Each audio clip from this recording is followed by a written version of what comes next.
Information place dans Zali, Batianga la prison. Il a le pouvoir parce que au mois de décembre, j'ai failli être en prison pour être au état de nuire. Il y a un seigneur, monsieur le ministre, pour trancher le cas. Nous avons tous les documents, même les certificats d'enregistrement, en bonne uniforme. Mais sinon, Azana puissance, ma grande sœur a été en prison 2 fois, 7 mois d'abord, depuis 4 mois. Donc moi j'ai risqué ce jour-là, il y avait eu la bagarre, okay. C'est pourquoi je me suis sauvé. Mais c'est Kilunde Ngunza Léon. Kilunde. Boyaki 3. D. Ah ok.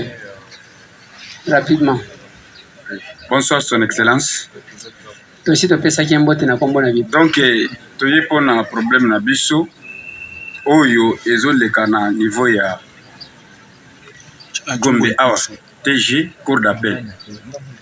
Problème ezali na succession. Eza niveau ya ma campagne. Bazwa succession bakaboli yango. Conservateur, procureur, magistrat.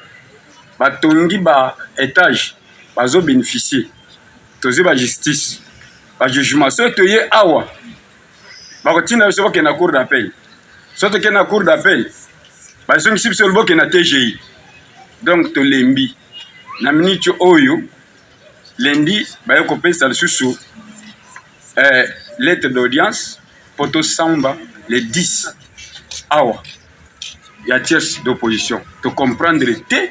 Donc, toujours en tout cas, on peut faire une solution. Donc, vous avez un jugement na yo. Nandenge, voyez comment un ministre de la justice, le garde des Sceaux et Mboka. Natondi pe Butondi, na honorable Eliezer, Nandenge a coordonné bureau de consultation populaire pour la justice pour tous. Bureau Oyo pour envisager en gros pour être topé ça ma coquille la population, les citoyens qui injustement victimes, il y a des pratiques judiciaires, il y a ma paix, pas qu'on dénoncer en haut, pe biso mikonzi to intervenir pour na kozongisa bango na nzela pe na droit na bango.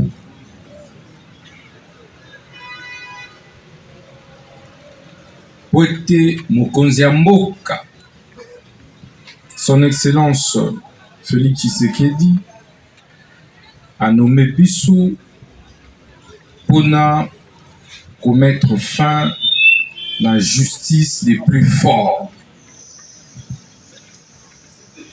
Justice yabato ya Mbongo, yabato ya Makasi et Sili.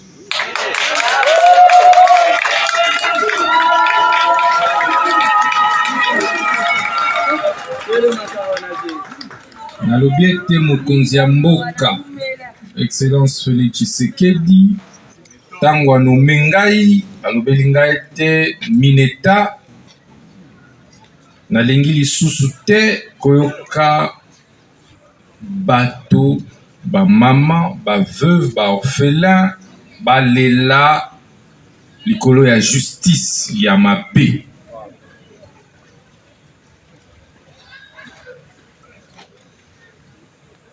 Esengeli mettre fin na ba pratique oyo ekotinda ba papa, ba mama, bilenge bakufa na ba AVC likolo ya ba pratique judiciaire ya mabe.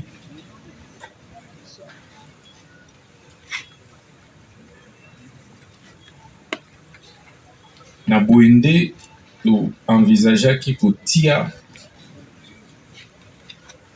en place mécanisme oyo et qu'on permettre binobo loba population et loba et tant on a yoki bino na mi rendre compte te na ba problème belé ba solution nzape nango simple et ali kaka parce que ba misusu ba bola ba famille ezanga kombo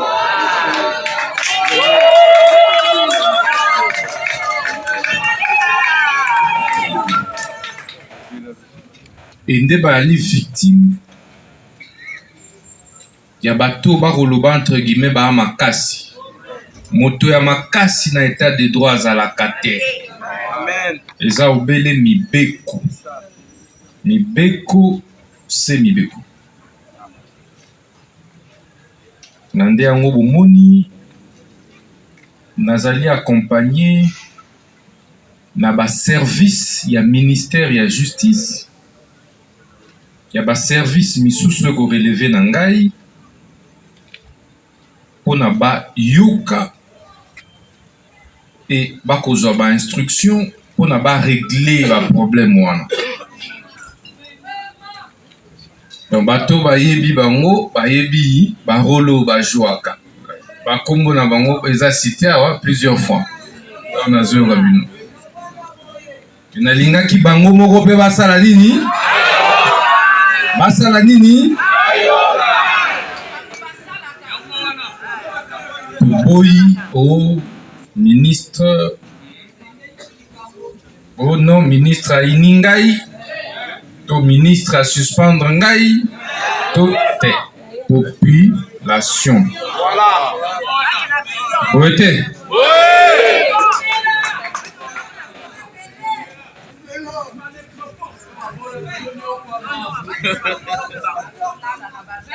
donc toko monanaka chaque semaine nakozala na journée moko mpona population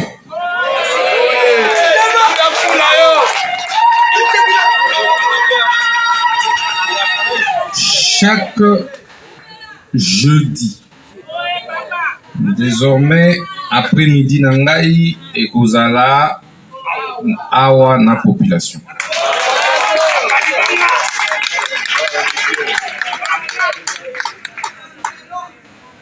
mpona koyoka bajusticiable e bato oyo tokokanga bango na baescroquerie koyiba mapango ya bato tokokanga bango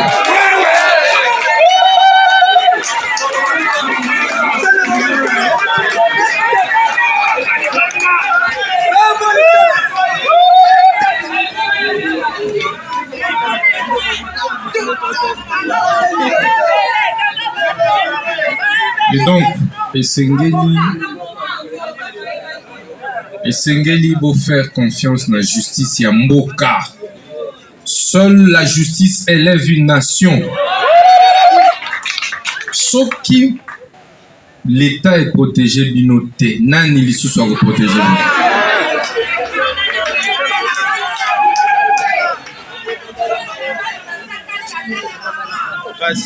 Bato oyo. Bonjour, Jean-Marie Kassaba. Bonjour. Nous avons vu ici au Palais de la Justice. Qu'est-ce que vous êtes venu faire ici? Je suis venue parce que ma maison est spoliée par Madame Bondo Bernadette. Alors, qu'est-ce que vous demandez au ministre de la Justice constamment? J'ai déjà eu toutes les décisions judiciaires qui sont devenues irrévocables et les gens n'exécutent pas. Il y a des policiers, il y a des militaires, parce qu'elle a déjà vendu la maison. Vous espérez quoi en retour par rapport à la justice? Qu'on me rétablisse dans mes droits. On a économisé sou pour sou avec mon mari. Nous étions très très jeunes. On a fait cette maison, là j'avais 24 ans. Aujourd'hui, j'avoisine les 80 ans, hein, comme vous me voyez là. Ok. Je suis dehors. Alors, vous êtes aujourd'hui devant le ministre de la Justice. Qu'est-ce que vous pouvez aussi demander à votre président, notre président, qui est votre fils, le président de la République, Félix Antoine Tshisekedi? Chilomboani. Bayamamu, kwanto mulmo mayi, njipambi dukia. Neme mamweba. Zibwe ba mama weba ba boss mama manye dim. Ndi mukuji jilato kana mutayira bon. Voilà. Merci beaucoup, papa. Qu'est-ce que vous pouvez ajouter par rapport à tout ce que maman vient de dire? Ce que je peux ajouter d'abord, c'est un grand merci au ministre d'État, qui vient justement donc d'entrer, de répondre à cet appel de Eliezer Ntambwe avec lequel nous avons inauguré ce dossier. C'était à l'époque, il avait encore les dents de lait. Donc ce dossier a eu les lettres de noblesse avec Eliezer Ntambwe. Donc Abdel est arrivé et l'a spolié cette maison qui est aujourd'hui cinquantenaire, comme un bien 100 mètres en 1984. Alors qu'en 1984, il n'y avait plus de bien 100 mètres dans ce pays.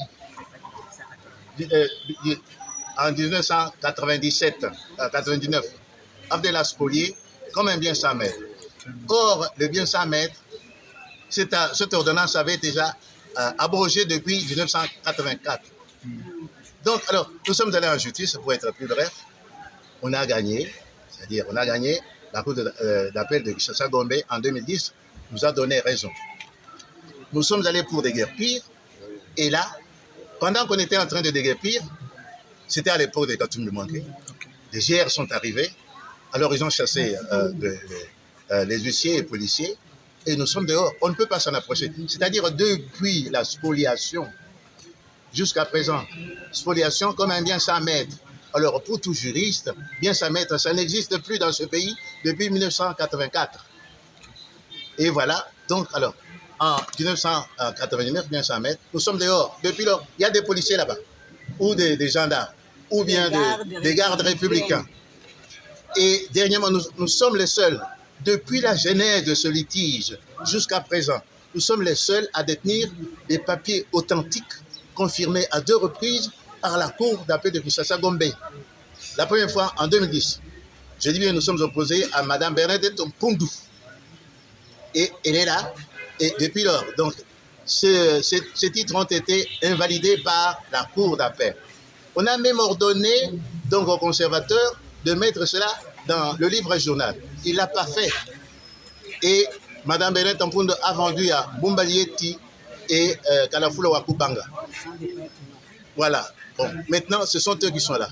Nous sommes allés pour déguerpir dernièrement en décembre 2023.